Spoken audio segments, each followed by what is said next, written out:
All right, here we are, folks, looking at an example problem then of doing a two-sample t-test.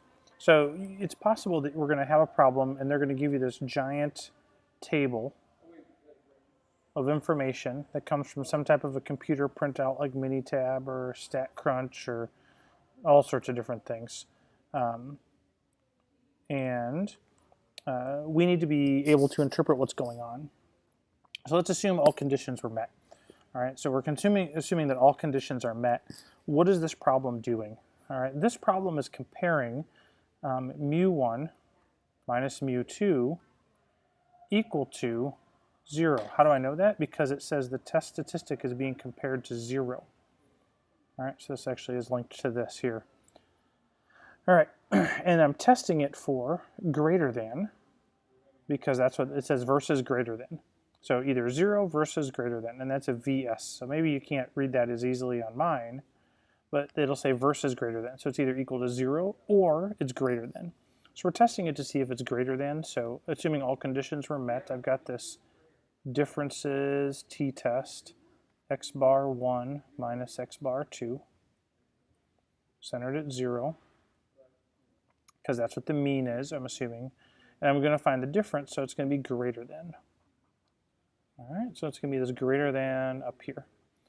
All right, and then I got to start pulling information here. So the t-score formula is t equals x bar 1 minus x bar 2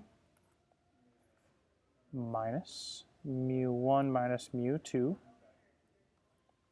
divided by the standard deviation of the 2. So that's going to be s1 squared over n1 plus s squared 2 over n2 square root of the whole thing. Plugging numbers in, x bar 1 minus x bar 2 is this here, the difference, 5.27, minus 0, because that's my, right here, my null hypothesis, divided by, what are these numbers? So this is going to be 8.74 squared, because that comes from right up here, standard deviation from sample 1, over n1, which is 10. I want to show you something though. I know this is capital N, but because it comes from a sample and we're told it's a sample, don't think that that capital N means population. It means sample in this scenario. They could have put any letter they wanted there, but because they said the word sample, we have to assume that that's a sample.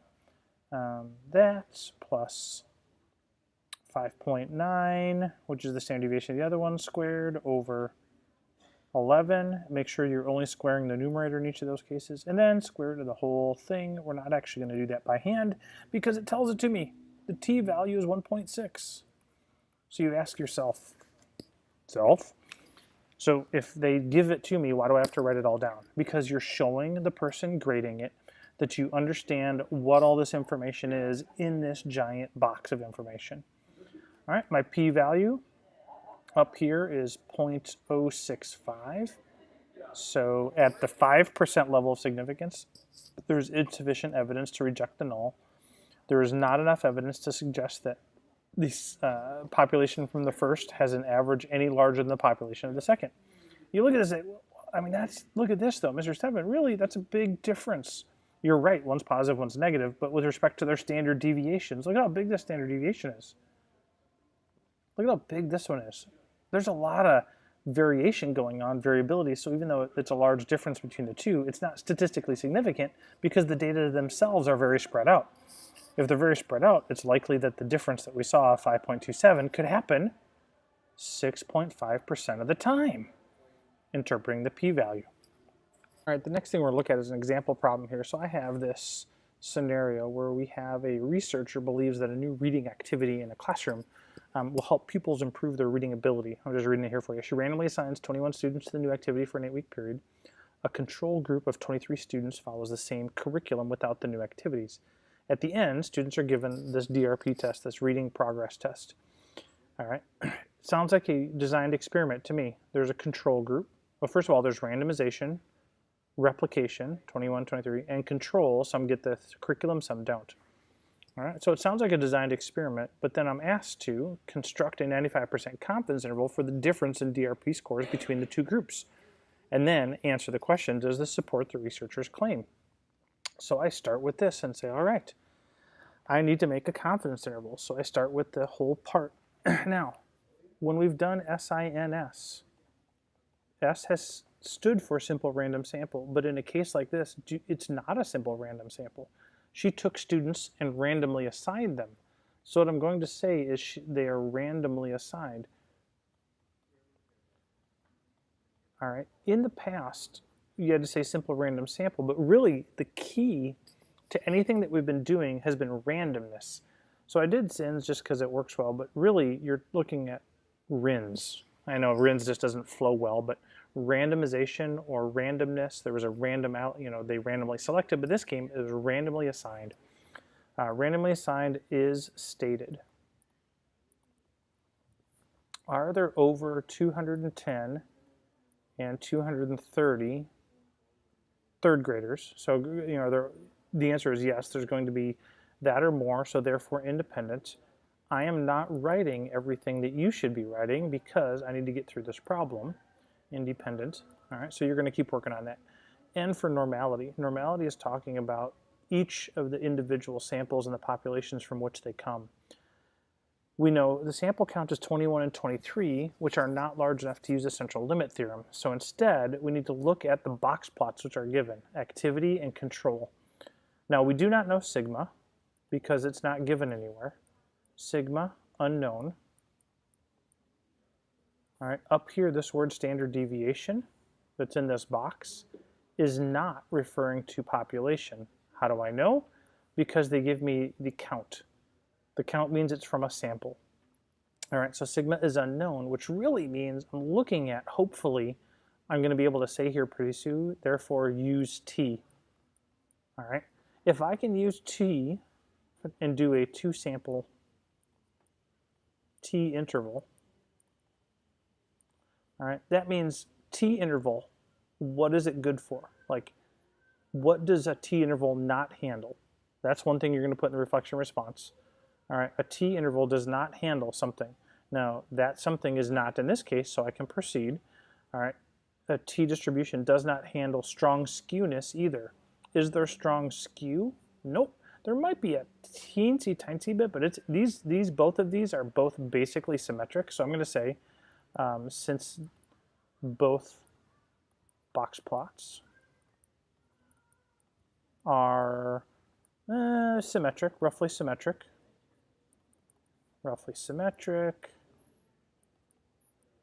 with no skew, or that other thing that you're going to put in the reflection response.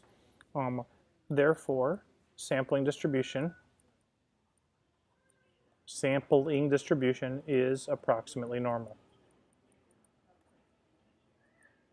All right, so I'm going to use t. So I'm going to use a t interval. I wrote the formula down quick. X bar 1 minus x bar 2 plus or minus t s1 squared over n1 plus s2 squared over n2, square root of that whole thing, interval here, grab the calculator. This is the key. I need to go to stat tests, and I'm looking for 2-sample t interval, which on mine is number 0, and I'm going to put in the data. Stats, my x bar 1 is 51.4476. Do this along with me. Have your calculator out. My S1 is 11.0074. N1 is 21. X bar 2, 41.5217. S 17.1487. N2 is 23. Am I going to 95%, so 0.95? Am I going to pooled? No, because we never do, never ever calculate.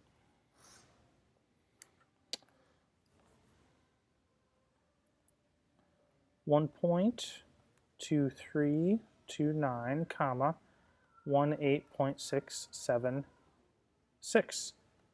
I am 95% confident that the actual difference in DRP scores between those with an activity, because that was my first one that I put in, this was my sample number 1, control was my sample number 2, activity minus control, if activity is going to improve it, I'm going to assume it's going to be a positive number because they'll have better scores. So I'm 95% confident that the actual difference in DRP scores between activity and control is somewhere between 1.2329 and 18.676.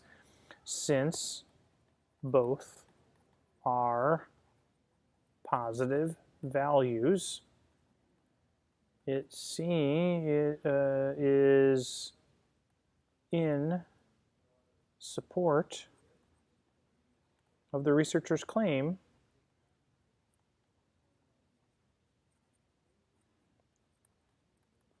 not only that, you look at this and say, I would expect, so again, this is in context, I would expect on average there to be somewhere between a 1.23 and an 18.67 increase in DRP score.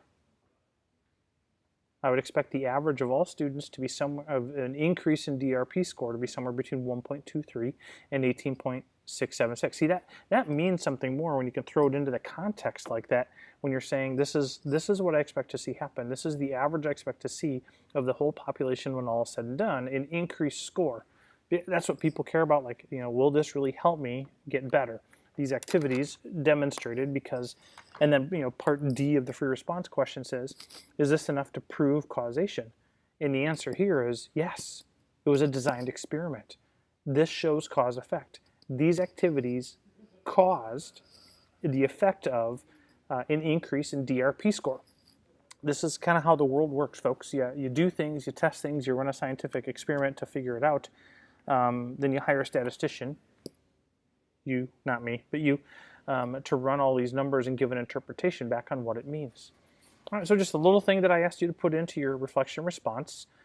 Make sure you're asking me good questions about what this means, or questions that you had about what I was talking about, and I'll see you in class.